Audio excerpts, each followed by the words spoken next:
Hello बच्चों, आज हम करने वाले हैं अपना कार्यपत्र 13 कक्षा 10वीं है, विषय सामाजिक विज्ञान है और तिथि है 5 अगस्त। आज हम पढ़ने वाले हैं सत्ता में साझेदारी के बारे में। सत्ता में साझेदारी।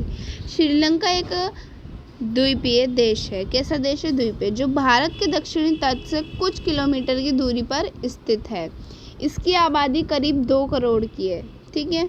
दक्षिण एशिया के अन्य देशों की तरह श्रीलंका की आबादी भी कई जातीय समूह के लोग हैं, यानी कि कई जातियों के लोग उसमें रहते हैं। जैसे कि कहाँ पर? दक्षिण एशिया में रहते हैं। तो वहाँ पर हमें बताया गया है कि कितने कितने लोग रहते हैं। तो देखो यहाँ पर हमें दिया है, सिन्हाला के जो लोग हैं वो 74% रहते हैं। श्रीलंका के लोग 11.1% रहते हैं। श्रीलंका तमिल के, ठीक है। इंडियन तमिल जो हैं वो नहीं रहते, मतलब वो रहते ही नहीं हैं। और मुस्लिम जो हैं वो हैं 9.3 मुस्लिम, ठीक है। ये हमें पता चल गया। फिर आगे पढ़ते हैं। आगे हमें दिया है 1948 में श्रीलंका स्वतंत्र राष्ट्र बना, यानी कि कब? 1948 में श्रीलंका स्वतंत्र राष्ट्र बना। सिन्हाली समुदाय के नेताओं ने अपनी बहुमुखी के बल पर शासन पर प्रभुत्व जमाना चाहा, यानी कि क्या करो? उन्होंने अपना राज चलाना चाहा, प्रभुत्व बल के शासन पर प्रभुत्व जमाना चाहा। इस वजह से लोकतांत्रिक रूप में निर्वाचित सरकार ने सिन्हाली समुदाय की प्रभुता कायम करने के लिए बहुमुखिक परिस्थिति के तहत कई कदम उठाए। तो उन्होंने बहुत सारे कदम उठाए थे, जिनके बारे में अब हम आगे पढ़ेंगे। तो यहाँ पर हमें दिया 1956 के कानून द्वारा उठाए गए कदम। जो कदम उन्होंने उठाए थे वो ये हैं, ठीक है। तो पढ़ते हैं।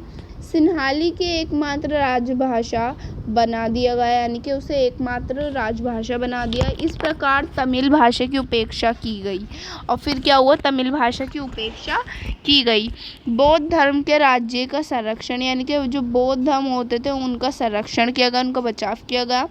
विश्वविद्यालय एवं सरकारी नौकरी में सिन्हाली भाषा लोक प्राथमिकता, यानी कि जिन्हें सिन्हाली भाषा आती थी विश्वविद्यालय में या सरकारी नौकरी में उनकी प्राथमिकता होती थी बस। फिर आगे हमें दिया है, श्रीलंका में लागू किए गए इस प्रकार के कानून ने दो समुदायों के मध्य आपसी मनमुटाव को बढ़ा दिया, यानी कि फिर उनमें मनमुटाव होने लगे, एक दूसरे की बात तो नापसंद आने लगी, जिनकी परिणति श्रीलंका में गृह युद्ध के रूप में हुई। फिर क्या हुआ? उनकी श्रीलंका में गृह युद्ध हो गया। अब हम गृह युद्ध और बहुसंख्यवाद के बारे में पढ़ेंगे। तो गृह युद्ध कौन सा युद्ध होता है? किसी मुल्क के सरकार विरोधी समूह की हिंसक लड़ाई, कोई भी हिंसक लड़ाई है, ऐसा रूप ले ले जो युद्ध की तरह लगे, यानी कि युद्ध सा लगे, तो उसे गृह युद्ध कहते हैं, ठीक है। फिर बहुसंख्यवाद, इस मान्यता की अगर कोई समुदाय बहुसंख्यक है, यानी कि कोई समुदाय है जो बहुसंख्यक है, तो वह अपने मनचाहे ढंग से देश का शासन कर सकता है, यानी कि फिर वो जैसा चाहे वैसा शासन कर सकता है। और इसके लिए वह अल्पसंख्यक समुदायों की ज़रूरत या इच्छाओं की अवहेलना कर सकता है। और फिर क्या कर सकता है? जो अल्पसंख्यक समुदाय हैं उनकी इच्छाएं को क्या कर सकता है? अवहेलना कर सकता है।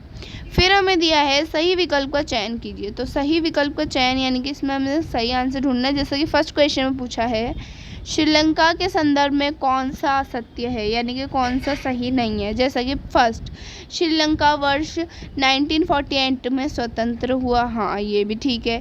तमिल श्रीलंका का सबसे बड़ा जातीय समुदाय, नहीं, बिल्कुल नहीं। तमिल वालों के साथ तो नाइंसाफी हो रही थी। ये भारत के दक्षिणी तट के कुछ किलोमीटर दूरी पर स्थित था, हाँ, इनमें से कोई भी नहीं। तो ये ऑप्शन तो हम मान ही नहीं सकते, क्योंकि हमें इसमें असत्य बताना था, यानी कि जो नहीं है। तो वो हमारा कौन सा आंसर है? वो है हमारा बी पार्ट, ये वाला आंसर, ये हमारा नहीं वाला। तो ये हमारा करेक्ट आंसर है। तो इसमें आएगा हमारा बी पार्ट। उसके बाद नेक्स्ट है, निम्नलिखित में से कौन सा श्रीलंका के 1956 के कानून के विशेषताएं या विशेषता है, कौन सा है? तो बौद्ध धर्म के राज्य का संरक्षण कर दिया गया, ये बात भी बिल्कुल ठीक है। सरकारी नौकरी में सिन्हाली लोगों की प्राथमिकता, ये भी ठीक है। सिन्हाली को एकमात्र राजभाषा बना दिया, ये भी ठीक है। और फिर डी ऑप्शन है उपरोक्त सभी। तो इसमें हमारा क्या आएगा? जब ये ऊपर के तीनों ठीक हैं तो इसमें हमारा आएगा उपरोक्त सभी। तो यही थी हमारी आज की वर्कशीट 13। आपको मेरी वीडियो पसंद आई तो प्लीज़ लाइक कीजिएगा, चैनल को सब्सक्राइब कीजिएगा। Thanks for watching my video.